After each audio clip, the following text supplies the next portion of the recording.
Bismillahirrahmanirrahim. Assalamualaikum warahmatullahi wabarakatuh. Alhamdulillah nahmaduhu wa nasta'inuhu wa nastaghfiruh wa na'udzu billahi min shururi anfusina min sayyiati a'malina. May yahdihillahu fala mudilla lahu wa may yudlil fala hadiya lahu. Wa ashhadu an la ilaha illallah wahdahu la syarika lahu wa ashhadu anna Muhammadan 'abduhu wa rasuluh. Faqala ta'ala: يا أيها الذين آمنوا اتقوا الله حق تقاته ولا تموتن إلا وأنتم مسلمون. يا أيها الناس اتقوا ربكم الذي خلقكم من نفس واحدة وخلق منها زوجها وبث منهما رجالا كثيرا ونساء واتقوا الله الذي تساءلون به والأرحام إن الله كان عليكم رقيبا. يا أيها الذين آمنوا اتقوا الله وقولوا قولا سديدا يصلح لكم أعمالكم ويغفر لكم ذنوبكم ومن يطع الله ورسوله فقد فاز فوزا عظيما. أما بعد فإن أصدق الحديث كتاب الله وخير الهدي هدي محمد صلى الله عليه وسلم. شر الأمور محدثاتها وكل محدثات بدعة وكل بدعة ضلالة وكل ضلالة في النار. Segala puja untuk Allah Subhanahu wa taala yang telah memudahkan kita yang berkumpul pada pagi hari ini bersama-sama mempelajari ilmu. Sama-sama mempelajari ilmu yang dimana Allah Subhanahu wa taala memuliakan ini ilmu. Orang yang mencari ilmu dan orang yang mengajarkan ilmu. Dalam hadis yang sahih, dalam Sahihul Jami', Nabi Muhammad sallallahu alaihi wasallam bersabda: Inna talibal ilmi yastaghfiru lahu kullu syai' hatta al-hitanu fil bahr. Sungguhnya bagi penuntut ilmu memohonkan ampunan segala sesuatu. Memohonkan ampunan untuk penuntut ilmu sampai-sampai ikan-ikan yang ada di lautan. Memohonkan ampunan untuk siapa? Penuntut ilmu. Dan dalam lafaz lain juga Nabi Muhammad SAW bersabda, Muallimul khair, pengajar kebaikan, memohonkan ampunan untuknya segala sesuatu sampai-sampai ikan yang ada di lautan. Untuk penuntut ilmu, untuk pengajar kebaikan, yakni seluruh makhluk, sampai-sampai ikan yang ada di lautan, yakni segala sesuatu sampai ikan yang ada di lautan, memohonkan ampunan untuk penuntut ilmu dan juga untuk pengajar kebaikan. Semoga kita termasuk yakni dalam hadis Nabi Muhammad SAW tersebut. Dan juga semoga ini memudahkan kita untuk mencapai surganya Allah Subhanahu wa taala. Kita sambung pelajaran kita dengan kitab ini Arba'in Fathul Qawiyil Matin fi Syarhil Arba'in wa Tatimmatil Khamsin lin Nawawi wa Ibn Rajab rahimahumallahu taala. Ini karangan Syekh Abdul Muhsin bin Hamad Al-Abbad Al-Badr. Ini Abdul Muhsin Al-Abbad Al-Badr, ini ayahnya Syekh Abdul Razak hafizahullahu ta'ala.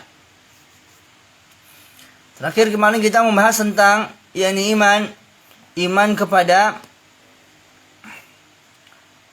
kitab-kitabnya, kitab Allah Subhanahu wa taala. Dan juga kita sudah sampai pada iman kepada Rasul Allah Subhanahu wa taala. Maka ini adalah perkara yang sangat penting sekali, soal keimanan. Nah, yang pertama itu iman kepada Allah. Antu'mina billahi, kata Nabi Muhammad SAW, engkau beriman kepada Allah. Tatkala Jibril bertanya apa itu iman, maka Nabi Muhammad SAW mengatakan engkau beriman kepada Allah.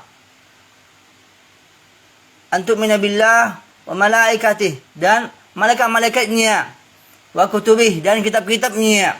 Karena para malaikat itu ada tugasnya menyampaikan risalah. Ini menyampaikan risalah. Dintanya Jibril alaihissalam menyampaikan risalah kepada Rasul. Nabi Muhammad SAW juga termasuk yang disampaikan itu. Maka apa yang disampaikan ini berupa kitab. Maka beriman kepada kitab ini merupakan suatu hal yang harus kita yakini bersama sebagai seorang muslim, seorang yang beriman. Dan ketika kita beriman, sudah beriman kepada kitab-kitab yang Allah turunkan kepada malaikatnya, kepada malaikatnya untuk rasul-rasul ataupun yang Allah utus ke dunia, orang-orang yang Allah pilih, maka kita beriman juga kepada rasul-rasulnya. Maka iman yang keempat itu antu'mina billahi wa malaikatihi wa kutubihi wa rusulih, dan kepada rasul-rasulnya, utusan-utusan Allah Subhanahu wa taala. Maka harus kita imani kepada utusan-utusan Allah Subhanahu wa taala. Wa tu'mina, dan selanjutnya itu iman kepada hari akhir. Yang kelima. Baru yang terakhir itu iman kepada takdir yang baik maupun yang buruk. Dan dalam hadis yang kedua ini kita akan menyambung lagi pembahasan kita tentang rukun iman, yang iman itu kepada Rasulnya. Nah, sebelum itu kita mengulang sedikit faedah tentang hadis yang kedua ini, bahwasanya dalam hadis yang kedua ini ada adab antara guru dan murid, guru dan yang mengambil ilmu. Fihi adabul muta'allimi ma'al muallimi. Di dalam hadis yang mulia ini ada adab antara seorang yang belajar, yang mengambil ilmu dengan gurunya. Ini haitsu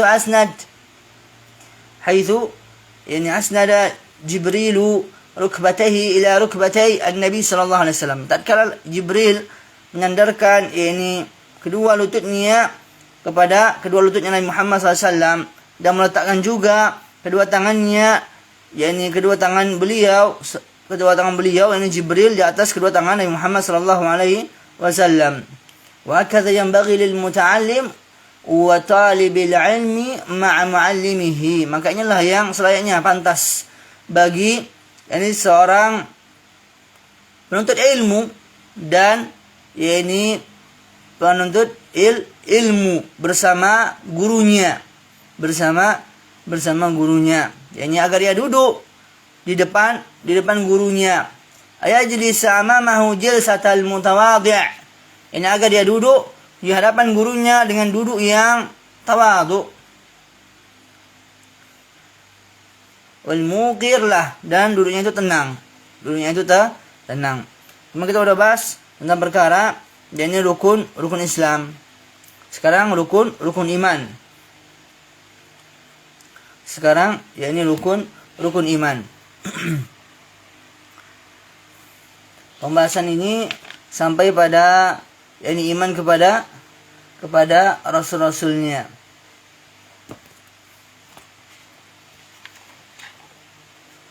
Al-Imam Az-Zuhri bukan syekh di sini.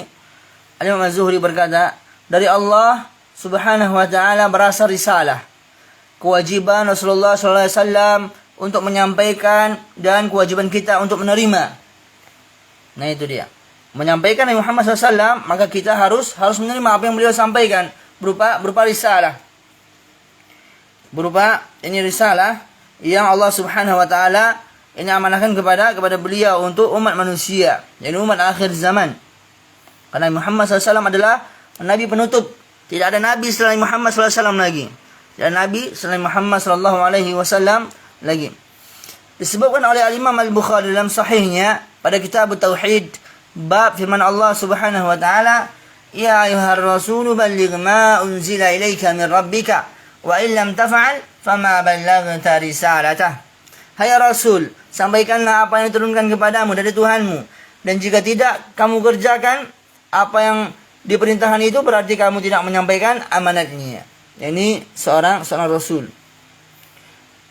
Dan juga faedah bahwasanya di antara para rasul itu ada yang dikisahkan dalam Al-Qur'an, ada juga yang tidak dikisahkan dalam Al-Qur'an.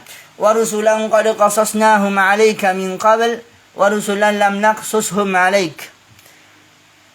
Kata Allah Subhanahu wa taala, dan kami telah mengutus rasul-rasul yang sesungguhnya telah kami kisahkan mereka kepadamu dahulu, dan rasul-rasul yang tidak kami kisahkan tentang mereka kepadamu. Nah, jadi ada rasul-rasul yang itu dalam Al-Quran diceritakan, namun ada juga yang tidak diceritakan. Apa faedahnya dari pernyataan yang Allah Subhanahu wa taala katakan ini? Inilah ilmu kita terbatas. Ilmu kita terbatas. Tidak ada yang harus disombongkan. Sehingga apapun atau selama apapun orang itu menuntut ilmu, apapun pangkatnya, maka ilmunya itu nggak bisa menguasai seluruh cabang, nggak bisa menguasai seluruh cabang ilmu. Ini bahkan dalam Al-Quran Allah jelaskan juga ada rasul-rasul yang Allah ceritakan, tapi ada juga rasul-rasul yang tidak Allah ceritakan. Ini menunjukkan keterbatasan ilmu kita. Dalam Quran surah An-Nisa ayat 164. Dan juga Allah Subhanahu wa taala berfirman, "Wa laqad arsalna rusulan min qablika minhum man qasasna 'alaika wa minhum man lam naqsushum 'alaik." Dan sesungguhnya telah kami utus beberapa orang rasul sebelum kamu. Di antara mereka ada yang kami ceritakan kepadamu, dan di antara mereka ada pula yang tidak kami ceritakan kepadamu. Ini hampir sama ya. Dalam surah Ghafir ayat 78. Hampir sama. Dan juga rasul-rasul yang dikisahkan dalam Al-Quran ada 25 rasul. Nah, ada 25 rasul ini masyhur. 18 diantaranya disebutkan dalam surah Al-An'am. Jadi 18 rasul itu diantaranya disebutkan dalam surah Al-An'am. Apa? Bunyi firman Allah Subhanahu wa taala dalam Quran surah Al-An'am ayat 83 sampai 86. Wa tilka hujjatuna atainaha Ibrahim ala qaumih wa narfa'u darajatin man nasha' inna rabbaka hakimun alim. Wa habna lahu Ishaqa wa Ya'qub kullan hadaina wa Nuhan hadaina min qabl ومن ذريته داود وسليمان وأيوب ويوسف وموسى وهارون وكذلك نجزي المحسنين وزكريا ويحيى وعيسى وإلياس كل من الصالحين وإسماعيل واليسع ويونس ولوطا وكلا فضلنا على العالمين.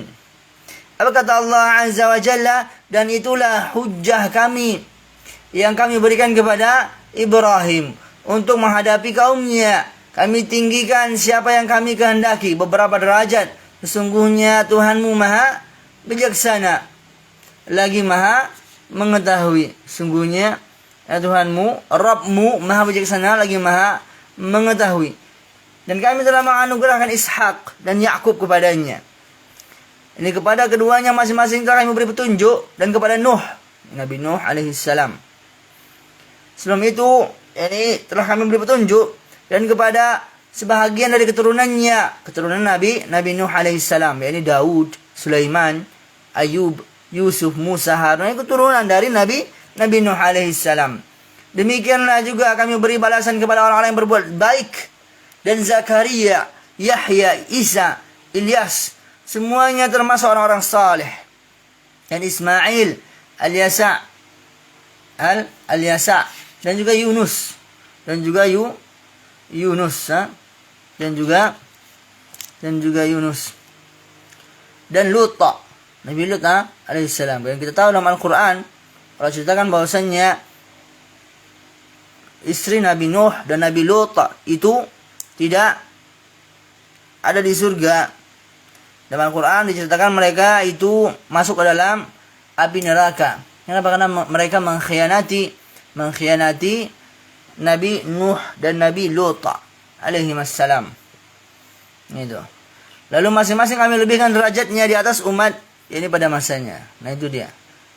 Dan 7 orang sisanya, di sini kata Syekh, ada Adam, Idris, Hud, Saleh, Syuaib, Dzulkifli, dan Nabi Muhammad sallallahu alaihi wasallam. Salatullahu wassalamu wa barakatuhu alaihim ajma'in. Yaitu para nabi. Yang dikisahkan dalam Al-Quran, Rasul yang dikisahkan dalam Al-Quran itu ada 25 Rasul. Kita bacakan tadi ya. Maka itu keimanan kepada Rasul haruslah diikat dengan sebenar-benarnya. Dan jangan sampai kita mendustakan apa yang Nabi Muhammad SAW bawakan. Jangan sampai kita menuduh Nabi Muhammad SAW mengkhianati risalah yang Allah Subhanahu wa taala telah berikan kepada beliau. Dengan apa? Dengan kita membuat ajaran-ajaran yang tidak beliau ajarkan. Dengan kita menjauhi sunnah-sunnah beliau, kita membenci sunnah-sunnah beliau. Dan sampai kita menuduh beliau mengkhianati risalah yang telah Allah Subhanahu wa taala percayakan kepada Nabi kita Muhammad sallallahu alaihi wasallam.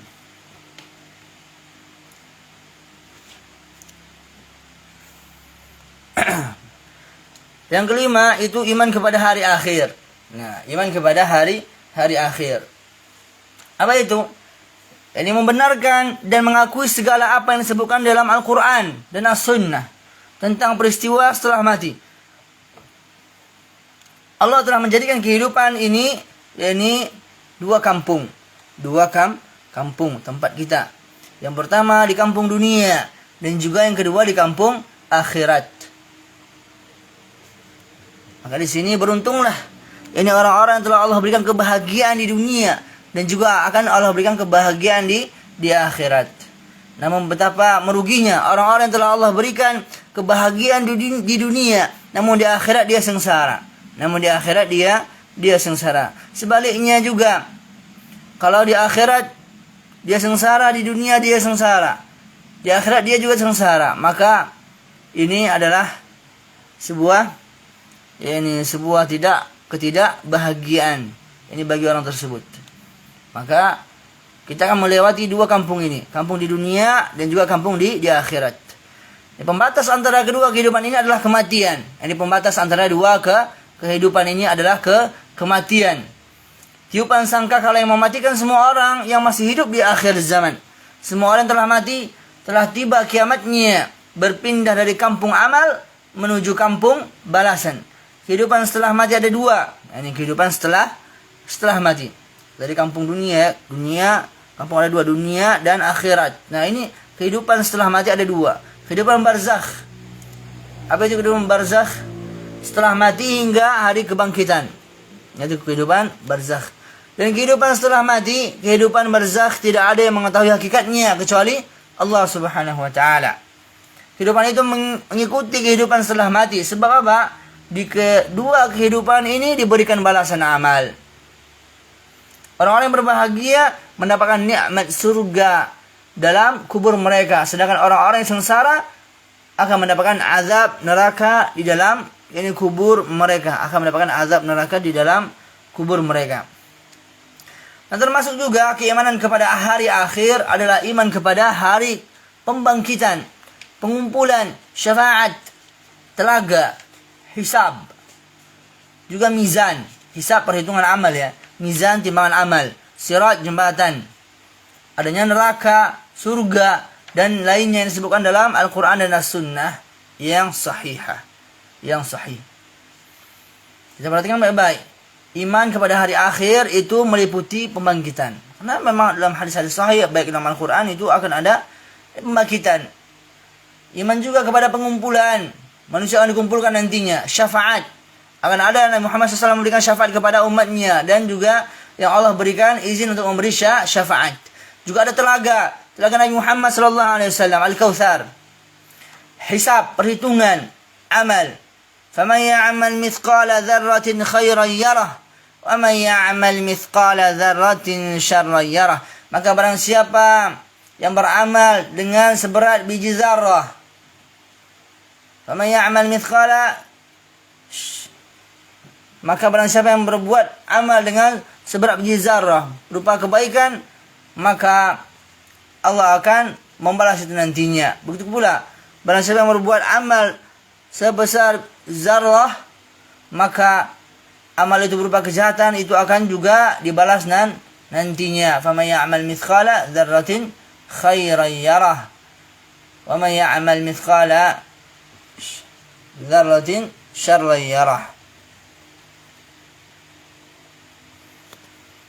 Oke, lanjutkan lagi. Iman yakni kepada takdir adalah beriman bahwa Allah telah menetapkan segala sesuatu yang terjadi hingga hari kiamat. Ini memiliki 4 fase. Memiliki 4 fase. Di sini Syekh bawakan. Maka ada 4 fase. Iman kepada takdir. Bahwasannya beriman kepada Allah itu menetapkan segala sesuatu yang terjadi hingga hari kiamat. Ini memiliki 4 fase. Yang pertama, Allah sejak awal mengetahui segala apa yang terjadi. Yang pertama. Yang kedua, Allah menulis semua takdir 50.000 tahun sebelum menciptakan langit dan bumi, sebagaimana dalam hadis yang sahih. Ini dia, Annallaha ala kulli syai'in qadir. Dalam Al-Quran banyak sekali Allah menceritakan bahwasanya Allah Maha berkuasa atas segala sesuatu. Allah Maha mengetahui. Banyak ayat dalam Al-Quran yang menjelaskan seperti itu. Yang kedua tadi, bahwasanya penulis takdir, yakni Allah Subhanahu wa taala menulis takdir, semua takdir. Kapan itu?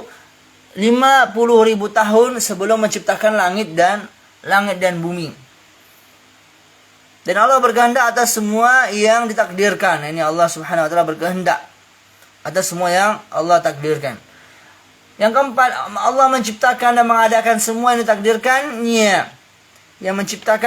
Allah menciptakan dan mengadakan semua yang ditakdirkannya sesuai dengan ilmunya, catatannya dan kehendaknya. Yani Allah Subhanahu wa taala menciptakan, mengadakan semua yang apa ditakdirkannya sesuai dengan ilmunya, catatannya dan kehendaknya. Ini Allah Subhanahu wa taala. Maka itulah 4 fase tadi. Maka wajib beriman kepada Allah Subhanahu wa taala dengan 4 fase ini. Yang pertama apa tadi? Allah sejak awal mengetahui apa yang terjadi. Yang kedua, Allah menulis semua takdir 50.000 tahun sebelum menciptakan langit dan bumi. Yang ketiga, Allah berkehendak atas semua yang ditakdirkan. Yang keempat, Allah menciptakan dan mengadakan semua yang ditakdirkannya sesuai dengan ilmunya, catatannya dan kehendaknya. Nah tadi ya, maka kita wajib beriman dengan 4 fase ini dan meyakini bahwa segala sesuatu yang dikehendaki Allah Subhanahu wa taala itu pasti ada dan tidak mungkin ada. Ketika apa? Ketika Allah tidak menghendakinya. Inilah yang disabdakan Nabi Muhammad sallallahu alaihi wasallam, "Wa'lam anna ma asabaka lam yakun liyukhti'aka wa ma akhta'aka lam yakun liyusibaka." Kata Allah, kata Nabi Muhammad SAW, dan ketahuilah bahwa apa yang menimpamu tidak akan mungkin meleset darimu, dan apa yang tidak mengenaimu tidak akan mungkin menimpamu. Tidak mungkin itu menimpamu. Nah, ketika Allah Subhanahu wa taala tidak menakdirkan seseorang itu tidak tertimpa musibah, maka dia akan selamat. Tak banyak kejadian kita lihat orang-orang yang Allah selamatkan dari musibah, baik itu kecelakaan ataupun gempa bumi ataupun banjir bandang dan sebagainya, Allah selamatkan itu. Kenapa? Karena memang belum saatnya dia tertimpa musibah berupa kematian. Namun Allah selamatkan itu. Allah Subhanahu wa taala menghendaki. Dan ketika Allah Subhanahu wa taala yang sudah menimpakan pada seorang itu berupa kebaikan, memberikan kepada seorang itu berupa kebaikan, maka pasti orang itu akan mendapatkan kebaikan itu. Allah berikan orang itu rezeki, maka pasti orang itu akan merasakan rezeki tersebut. Ini yang perlu kita imani. kita imani sebagai hamba Allah Subhanahu wa taala. Dan ucapannya juga Jibril alaihissalam, beritahukan aku tentang ihsan. Nah, fa akhbirni 'anil ihsan. Lalu beliau bersabda, ihsan adalah engkau beribadah kepada Allah seakan-akan engkau melihatnya. Jika engkau tidak melihatnya, maka dia melihat engkau, maka dia melihat engkau. Nah, maka ihsan ini derajat yang paling tinggi ya. Derajat yang paling tinggi. Di bawahnya ada derajat iman, di bawahnya lagi derajat Islam. Ini berurutan. Pertama Jibril bertanya Islam, yang kedua iman, yang ketiga ihsan. Nah, ini derajat yang paling tinggi. Setiap mukmin adalah muslim dan setiap muhsin adalah mukmin dan muslim. Ini kata Syekh. Dan tidak setiap muslim seorang mukmin dan muhsin. Karena itu disebutkan dalam Quran surah Al-Hujurat, apa kata Allah? Qalatil a'rabu amanna qul lam tu'minu walakin qulu aslamna walamma yadkhulul iman fi qulubikum. Kata Allah, orang-orang Arab Badui itu berkata, kami telah beriman. Katakanlah, kamu belum beriman. Tapi katakanlah, kami telah tunduk. Karena iman itu belum masuk ke dalam hatimu. Ini ya. Dalilnya Quran surah Al-Hujurat ayat 14. Setiap mukmin adalah muslim dan setiap muhsin adalah mukmin dan muslim. Dan tidak setiap muslim itu seorang mukmin dan muhsin. Ini kaidahnya. Tidak setiap muslim itu seorang mukmin dan muhsin. Dalilnya apa? Quran surah Al-Hujurat ayat 14. Nah, ketika orang-orang Arab Badui itu berkata, kami telah beriman. Tapi kata Allah apa? Kamu belum beriman. Tapi katakanlah, kami baru tunduk. Kami telah tunduk. Walakin qulu aslamna. Ini baru Islam. Dalam hadis ini diterangkan juga ketinggian derajat ihsan. Yaitu sabda beliau, engkau beribadah kepada Allah seolah-olah engkau melihatnya. Ini tinggi derajat ihsan.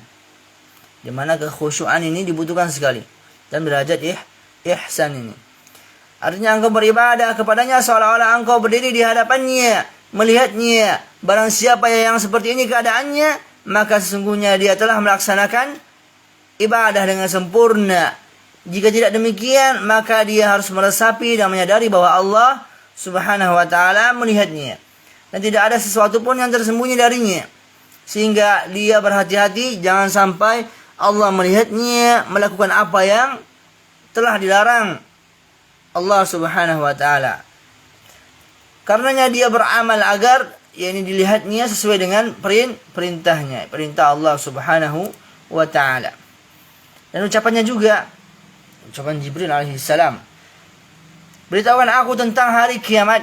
Hari kiamat kapan terjadinya. Beliau bersabda, yang ditanya tidak lebih tahu dari yang bertanya. Allah mengkhususkan dirinya dengan ilmu gaib. Maka tidak ada yang mengetahui kapan terjadinya kiamat melainkan Allah Subhanahu wa ta'ala. Dalilnya apa? Dalilnya Allah Subhanahu wa ta'ala berfirman dalam Quran surah Luqman ayat 34. Inna Allah 'indahu 'ilmus sa'ah wa yunazzilul ghaitha wa ya'lamu ma fil arham wa ma tadri nafsum madza taksibu ghada wa ma tadri nafsum bi ayyi ardin tamut innallaha 'alimun khabir. Kata Allah, sesungguhnya Allah hanya pada sisinya sajalah pengetahuan tentang hari kiamat, dan dialah yang menurunkan hujan dan mengetahui apa yang ada dalam rahim ya, dan tiada seorang pun yang dapat mengetahui dengan pasti apa yang akan diusahakannya besok, dan tiada seorang pun yang dapat mengetahui di bumi mana dia akan mati. Nah ini, tidak ada seorang pun yang dapat mengetahui di bumi mana yang ia akan mati. Ini perkara gaib. Sesungguhnya Allah Maha mengetahui lagi Maha mengenal. Quran surah Luqman tadi ayat berapa? Ayat 34. Dan juga Allah Subhanahu wa ta'ala berfirman, wa 'indahu mafatihul ghaitsi la ya'lamuha illa hu. Dan pada sisi Allah lah kunci-kunci semua yang gaib. Tidak ada yang mengetahuinya kecuali Dia sendiri, yakni Allah Subhanahu wa taala. Dan di antaranya juga adalah ilmu tentang hari kiamat dalam Sahih Bukhari dan Sahih Bukhari ya. Dari Abdullah bin Umar, dia berkata Nabi Muhammad sallallahu alaihi wasallam bersabda, "Mafatihul ghaibi khamsah." Thumma qara, yani kunci-kunci ilmu gaib itu ada 5. Kemudian beliau membaca yang pertama apa? Innallaha 'indahu ilmus sa'ah. Yani kemudian beliau membaca ayat firman Allah ya, Subhanahu wa taala, sungguhnya Allah hanya pada sisinya sajalah pengetahuan tentang hari kiamat. Dan juga Allah Subhanahu wa taala berfirman, "Yas'alunaka 'anis sa'ah." Yang mereka menanyakan kepadamu tentang hari kiamat. Mereka bertanya kepada Muhammad SAW tentang hari kiamat.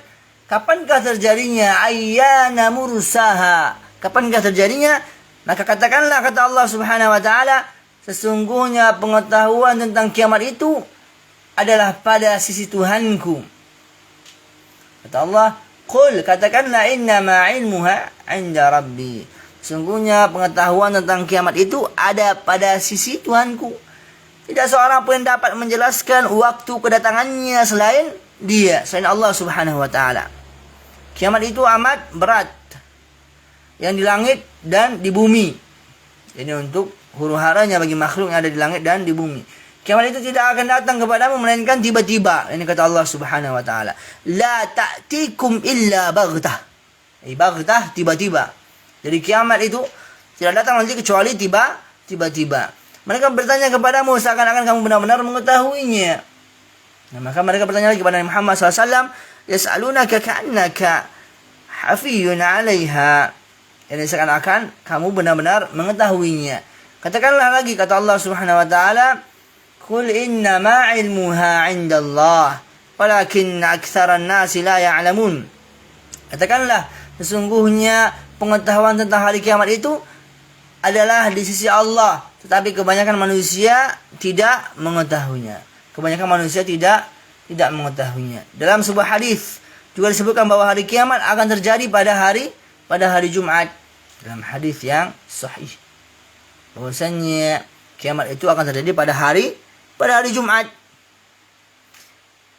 Namun masalah tahun berapa, bulan apa, dan Jumat yang mana terjadinya, tidak ada yang mengetahuinya kecuali Allah Subhanahu wa ta'ala. Nah itu dia. Harinya dalam hadis yang sahih sudah disebutkan. Itu hari Jumat. Tapi nggak tahu Jumat yang mana. Gitu kan? Di bulan apa? Di tahun apa? Dan nggak bisa seorang itu memprediksinya. Tidak bisa. Walaupun dia berlabel ustaz, punya titel, segala macam. Nggak bisa dia ini menyatakan hari kiamat akan terjadi 2 tahun lagi, 3 tahun lagi, dan sebagainya. Karena ini ilmu di sisi Allah Subhanahu wa ta'ala. Tidak ada yang mengetahuinya kecuali Allah Subhanahu wa ta'ala. Dan ini perkara iman kepada Allah Subhanahu wa ta'ala, iman kepada ini hari akhir. Dan ini semuanya kesatuan, satu kesatuan. Karena Muhammad SAW seorang Rasul menyampaikan tentang rukun iman ini. Begitu pula para malaikatnya. Begitu pula kitab-kitabnya. Dan iman kepada Rasul-Rasulnya. Iman kepada hari akhir. Iman kepada takdir yang baik dan buruk. Nah itu semua mencakup ini. Mencakup bahwasannya tidak bisa terpisahkan antara rukun iman ini. Tidak bisa terpisahkan antara rukun iman ini.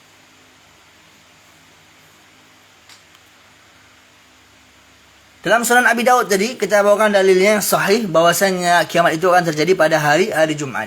Dalam Sunan Abu Daud bahwasanya dari sahabat Abu Hurairah, Rasulullah sallallahu alaihi wasallam bersabda, "Khairu yawmin tala'at fihi asy-syamsu yaumal jumu'ah, fihi khuliqa Adam, wa fihi uhbita, wa fihi tiba alaihi, wa fihi mata, wa fihi taqumu as-sa'ah."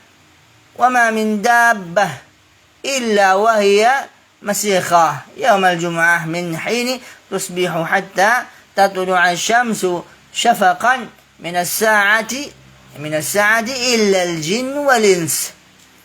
Kata Nabi Muhammad SAW, hari terbaik yang terbit padanya matahari adalah hari Jumat. Di hari Jumat Adam diciptakan. Di hari Jumat dia diturunkan ke bumi, diturunkan dia. Di hari Jumat dia diampuni. Nabi Adam alaihi salam. di hari Jumat, dan di hari Jumat dia meninggal. Nabi Adam alaihissalam meninggal pada hari Jumat. Dan di hari Jumat juga terjadi kiamat. Dalilnya, di hari Jumat terjadi kiamat.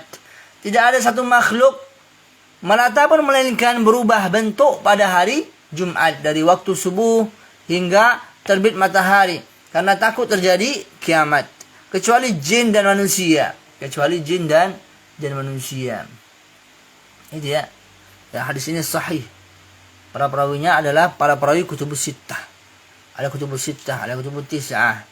Ini para imam ahli hadis, ya. Para imam ahli hadis. Tapi Ibnu Majah tidak menurunkan riwayatnya, dan juga Al-Qana'i. Gitu ya. Sebenarnya Muhammad sallallahu alaihi wasallam yang ditanya tidak lebih tahu dari yang bertanya. Nah, ini jawaban beliau tentang pertanyaan tadi, kapan terjadinya kiamat. Maka beliau menjawab kepada Jibril alaihissalam bahwasanya yang ditanya tidak lebih tahu dari yang bertanya. Jadi sama-sama enggak tahu, gitu kan? Yang ditanya tidak lebih tahu dari yang bertanya. Artinya bahwa makhluk tidak tahu kapan terjadinya. Terjadinya apa? Hari kiamat. Tidak tahu. Walaupun hadisnya sudah sahih itu pada hari Jumat, tapi letaknya pastinya Jumat di mana, tahun berapa, dan bulan apa itu enggak ada yang tahu. Tidak ada yang tahu. Dan ucapannya, dia berkata, beritahulah aku tentang tanda-tandanya, tanda-tanda hari kiamat, ya. Tanda-tanda hari kiamat. Ini panjang sekali pembahasan tentang tanda-tanda hari kiamat ini. Kalau kita mau syarah, menjelaskan dengan detail, ya, tanda-tanda hari kiamat.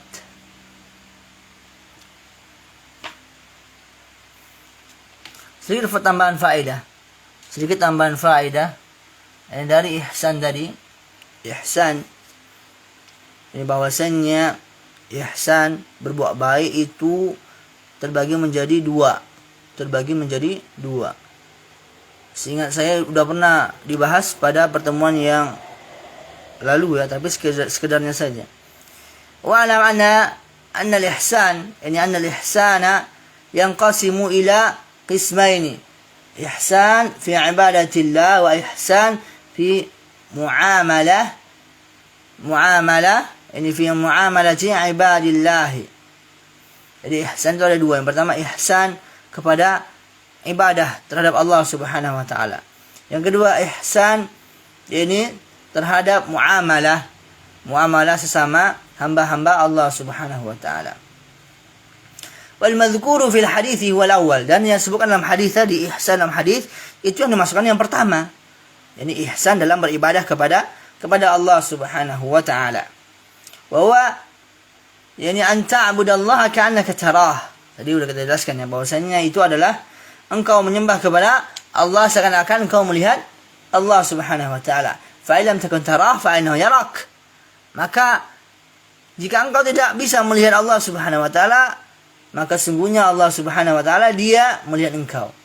Nah, ini. Wal ma'na anna al-ihsana ya'budu rabbahu fi dunya ala wajhi al-hudur wal muraqabah. Ini maknanya tadi, makna melihat di sini.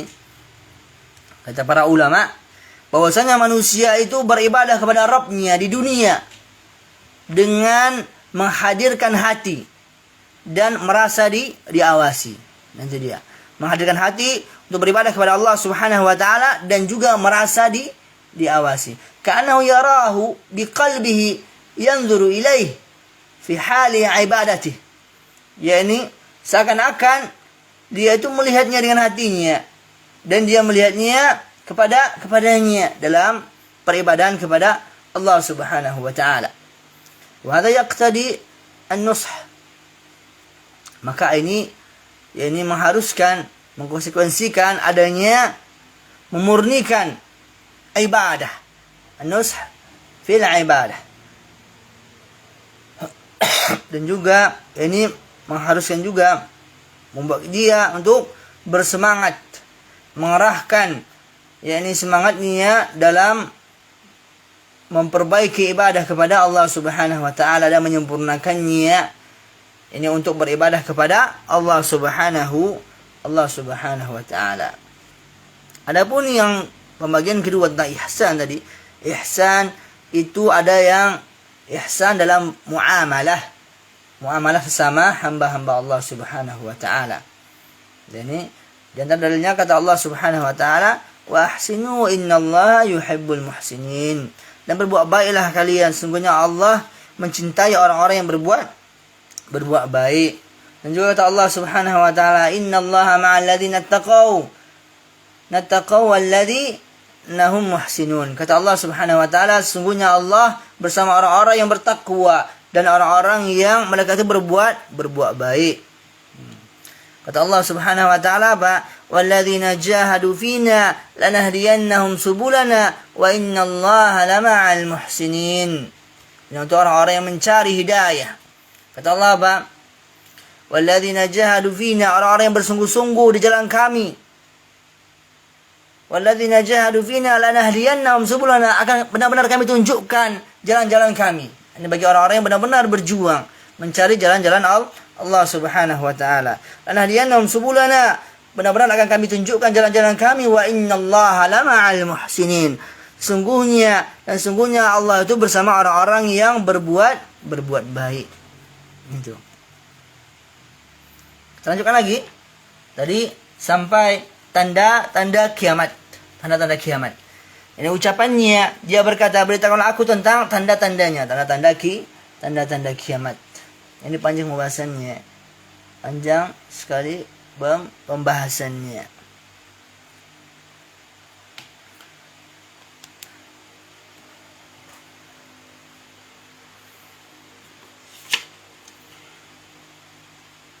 Maka beliau SAW bersabda, jika seorang budak wanita melahirkan tuannya, dan jika engkau melihat seorang bertelanjang kaki dan dada juga miskin, dan pengembala domba berlomba-lomba meninggikan bangunan. Ini amarah, artinya tanda-tanda. Tanda-tanda hari kiamat terbagi menjadi dua. Ini Syekh bawakan di sini, Abdul Muhsin Al-Abbad Al-Badr hafizahullah ta'ala. Tanda-tanda hari kiamat terbagi menjadi dua.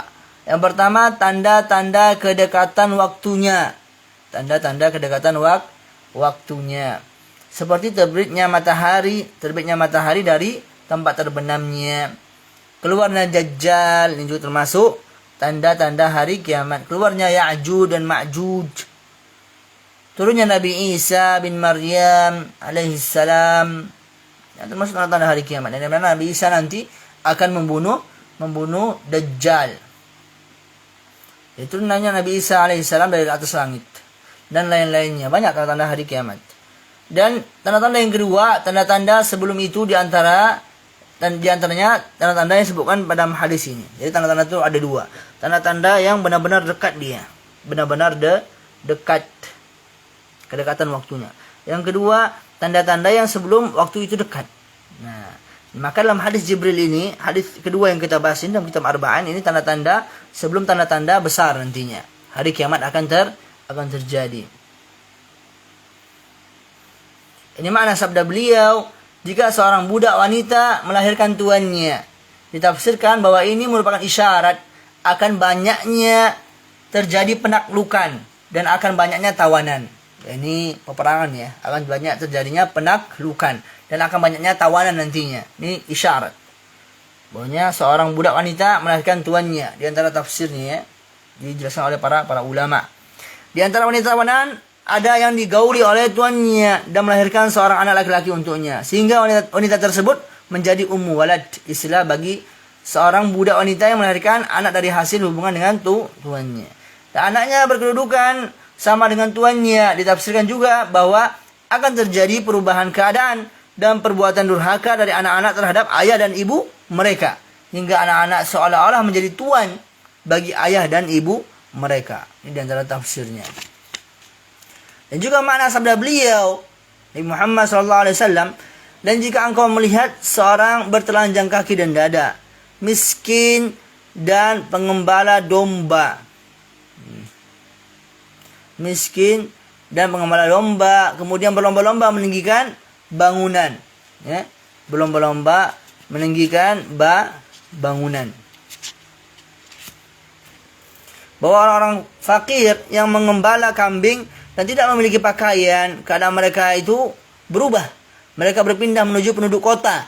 Mereka berlomba-lomba meninggikan bangunan. Di sana kedua tanda ini telah terjadi. Ini kata Syekh.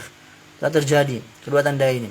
Kita lihat sekarang bagaimana bangunan-bangunan tegak berdiri, ya. Ini orang-orang berlomba-lomba untuk meninggikan bangunan. Dalam hadis ini disebutkan pengembala domba. Ya, berlomba-lomba untuk meninggikan bangunan. Nah, ucapannya, ya, ini kemudian orang itu berlalu dan aku berdiam sebentar. Kemudian beliau bertanya, tahukah engkau siapa yang bertanya tadi? Ini aku berkata, Allah dan Rasulnya lebih mengetahui. Beliau sallallahu alaihi wasallam bersabda, dia adalah Jibril yang datang kepada kalian ini untuk mengajarkan agama kalian. Ini makna mali adalah beberapa waktu dalam konteks hadis, ya. Silakan antum lihat ini hadisnya yang panjang. Nabi SAW telah memberitahu bahwa para sahabatnya, ini orang yang bertanya tersebut adalah Jibril setelah dia pergi. Terdapat keterangan bahwa beliau SAW memberitahu Umar 3 hari setelahnya. Hal ini tidaklah bertentangan. Di antara yang disebutkan Syekh di sini. Karena Nabi SAW memberitahu hadirin dan Umar, ini tidak ada. Karena Nabi Muhammad SAW memberitahu hadirin dan Umar radhiyallahu anhu tidak ada, sebab dia telah meninggalkan majelis. 3 hari kemudian baru dia berjumpa Nabi Muhammad SAW. Nah, ini, ya, hadis yang agung sekali, menjelaskan adab-adab menuntut ilmu, adab-adab bersama gurunya, adab-adab bersama Allah Subhanahu wa ta'ala Rabbnya, adab-adab bersama Nabi Muhammad SAW, dan ada adab bersama yakni yang Allah Subhanahu wa ta'ala perintahkan untuk kita beradab kepadanya. Hadis kedua ini sudah kita jelaskan di awal-awal pertemuan, ini mencakup banyak hal,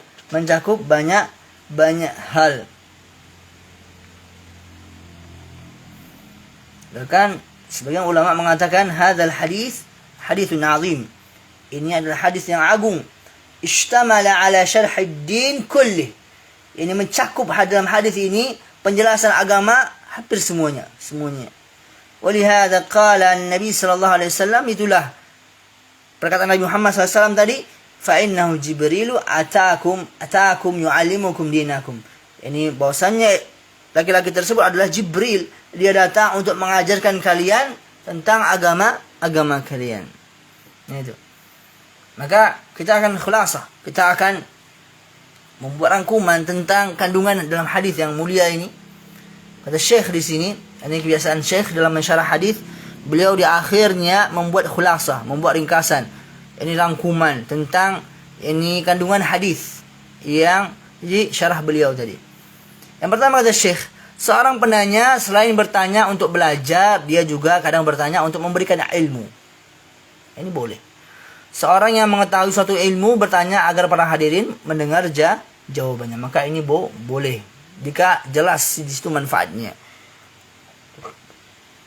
Yang kedua, para malaikat terkadang berubah dari bentuk aslinya ke dalam bentuk manusia.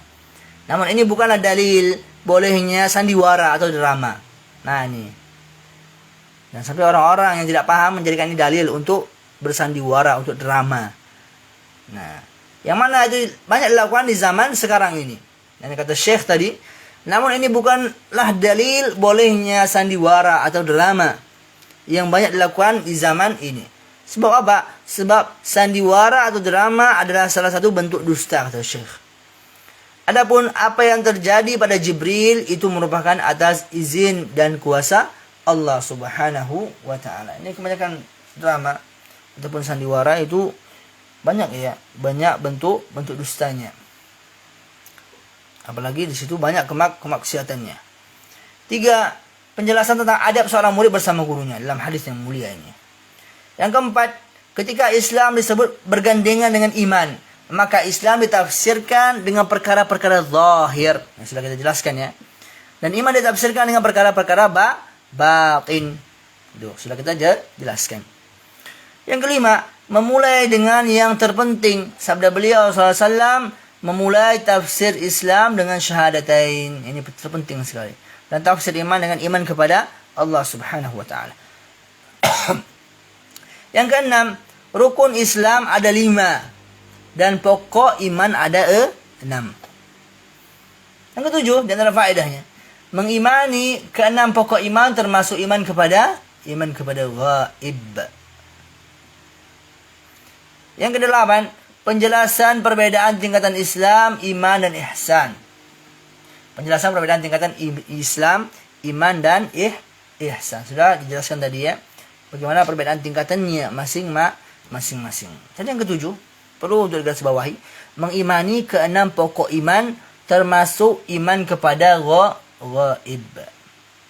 Nah ini, beriman kita kepada hal yang ghaib, karena memang itu tidak nampak, tidak tampak.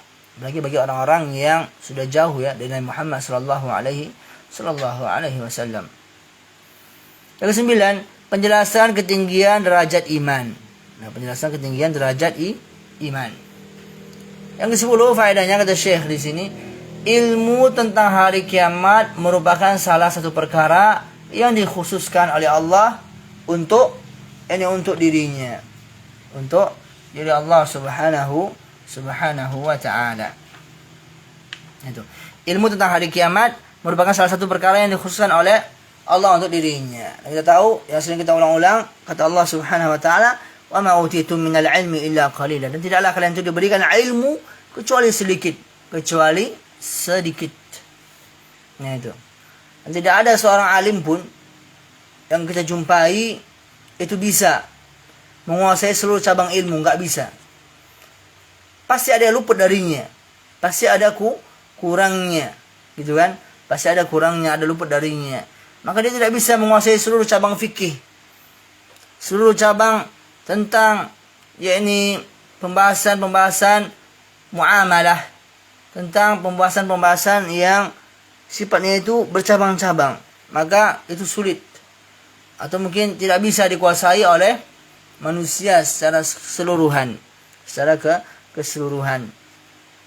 Kecuali Muhammad SAW yang menyampaikan syariat Allah subhanahu wa ta'ala. Itu pun beliau untuk tugasnya hanya untuk menyampaikan syariat Allah subhanahu wa ta'ala. Karena itu para sahabat, adabnya mereka apa? Dalam hadis yang mulia ini, kalau mereka tidak mengetahui sesuatu, mereka mengatakan Allahu wa rasuluhu a'lam.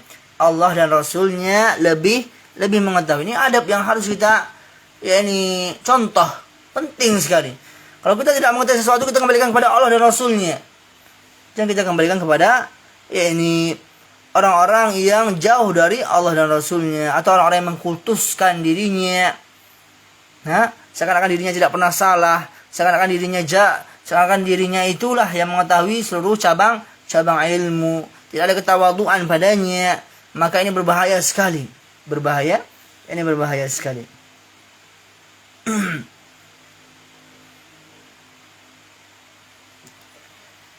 Dan juga faedah dalam hadis yang mulia ini adanya penjelasan beberapa tanda hari kiamat.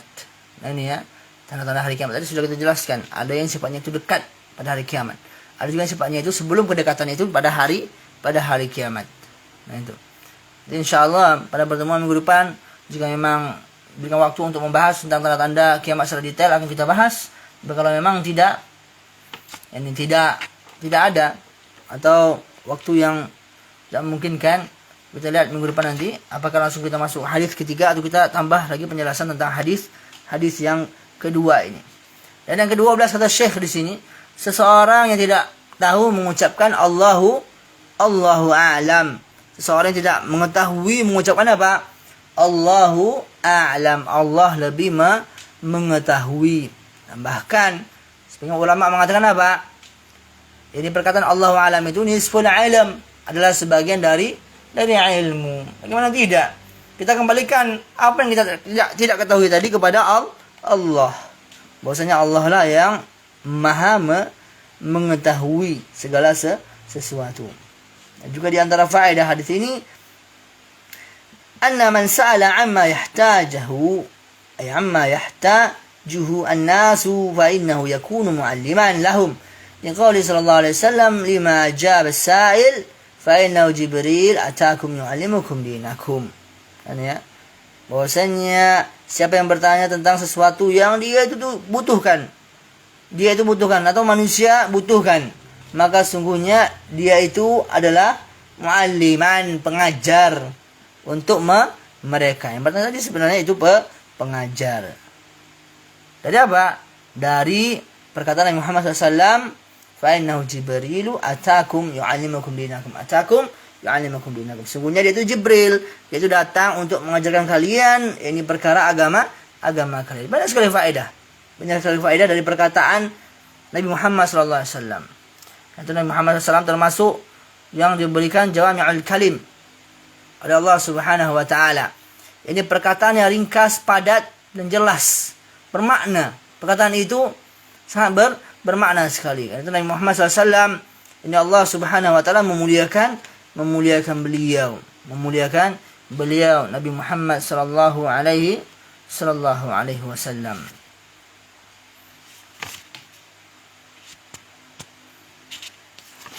Hadis ketiga kita masuk nanti insyaallah minggu depan, atau kita lagi bagaimana minggu depannya. Hadis ketiga ini membahas tentang yakni rukun Islam.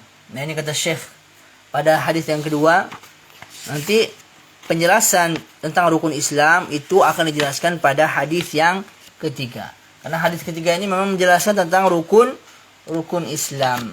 Ini akan dijelaskan secara detail insyaallah taala. Perkara rukun Islam. Ini yang bisa kami sampaikan ini pada kesempatan pagi hari ini.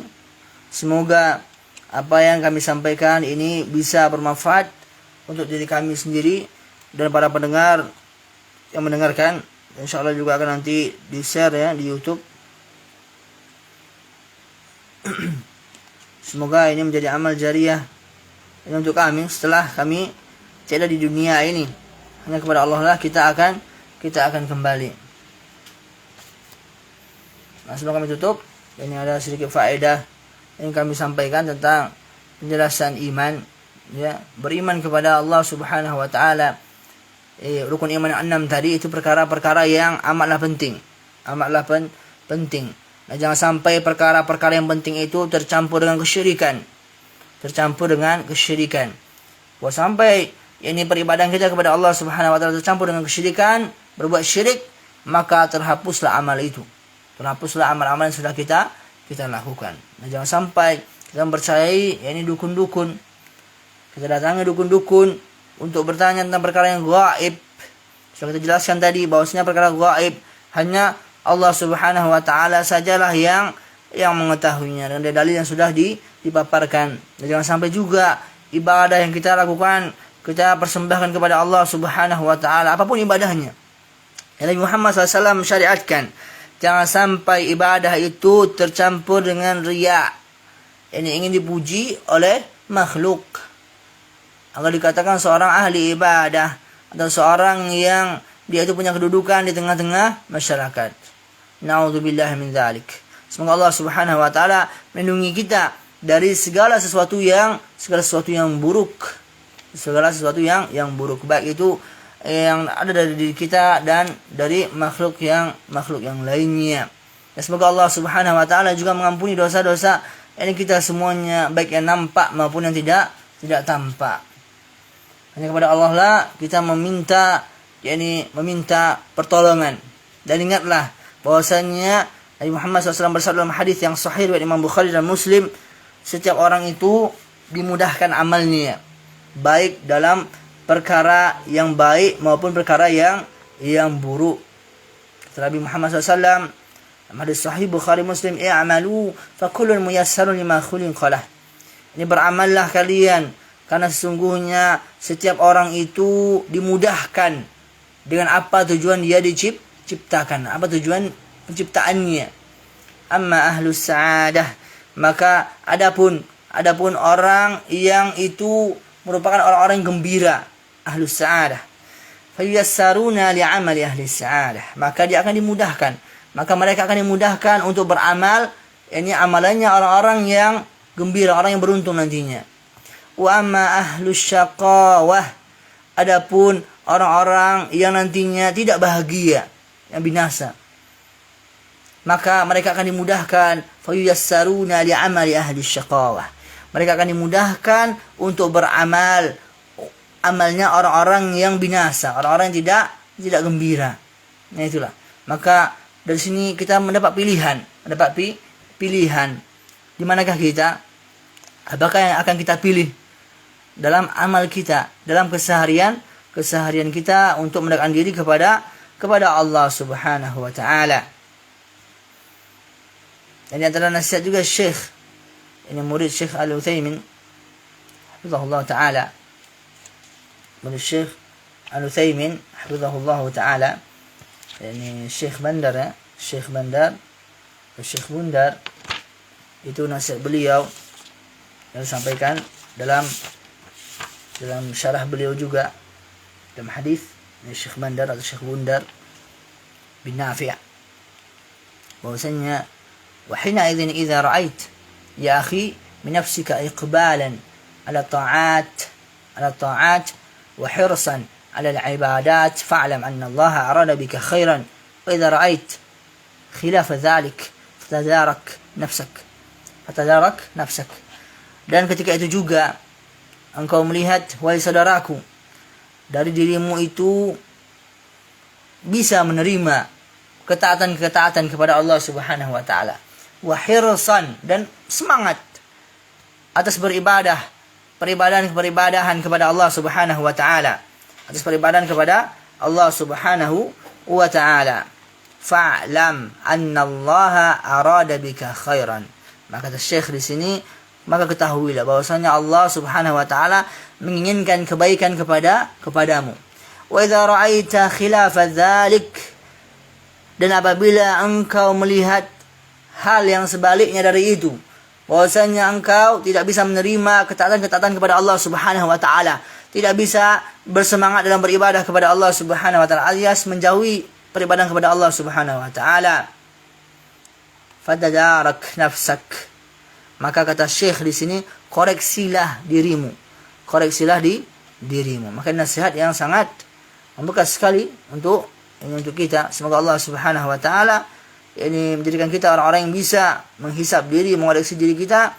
Dan semoga Allah Subhanahu wa taala menjadikan kita ini ahlus sa'adah, orang-orang yang beramal dengan amalnya, orang-orang yang akan bahagia nanti, orang-orang yang akan gembira nantinya. Ini mereka penghuni surga Allah Subhanahu wa taala. Dan ini kami mohon kepada Allah Subhanahu wa taala masukkan kami semuanya ke dalam surga Firdaus.